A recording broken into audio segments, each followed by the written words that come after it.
আমরা যদি আল্লাহর বান্দা হয়ে মরতে পারি, এরপরে আমরা যখন আল্লাহর সামনে যাব বিচারের মাঠে, কোরআন সুন্নাহ অনুযায়ী, তোমাকে আবার বলতেছি, তুমি যদি কোরআন পড়ো, হাদিস পড়ো, তুমি এগুলা দেখবে, এভাবে জিনিসটা বুঝতে পারবা। তুমি যখন আমরা মরবো, হিসাবের টাইম আসবে, আল্লাহর সামনে যখন আমরা উপস্থিত হব, যখন আমরা কুফরি করব না, শিরিক করব না, যখন আমরা কি করব না, কুফরি করব না, শিরিক করব না, আল্লাহর সামনে গেলে আমাদের অনেক গুনাহ যদি থাকে, এটা আল্লাহর ক্ষমতা। আল্লাহ আমাদেরকে শাস্তি দিবে অথবা ক্ষমা করবে। আল্লাহ আমাদের শাস্তি দিবে অথবা ক্ষমা করবে। এটা কার ইখতিয়ার? সিদ্ধান্ত কার? ধরে নাও আল্লাহ আমাদেরকে ক্ষমা করে দিয়েছে, তাহলে আল্লাহ আমাদেরকে জান্নাত দিল। কি দিল? ওকে, ধরে নাও আল্লাহ আমাদেরকে ক্ষমা করে নাই, তাহলে আল্লাহ আমাদেরকে শাস্তি দিবে। কি দিবে?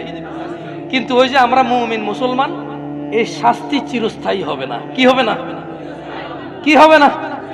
ওই যে যার যে অপরাধ, চুরি করলে 6 মাস জেল, ডাকাতি করলে 1 বছর জেল, মানুষ মারলে 12 বছর যাবজ্জীবন জেল, ওই হিসেবে আমাদের অন্যায় অপরাধ অনুযায়ী শাস্তি পাবো। কি পাবো? যদিও শাস্তি বড় ভয়ঙ্কর, আল্লাহ আমাদেরকে আশ্রয় দিকে। আমিন।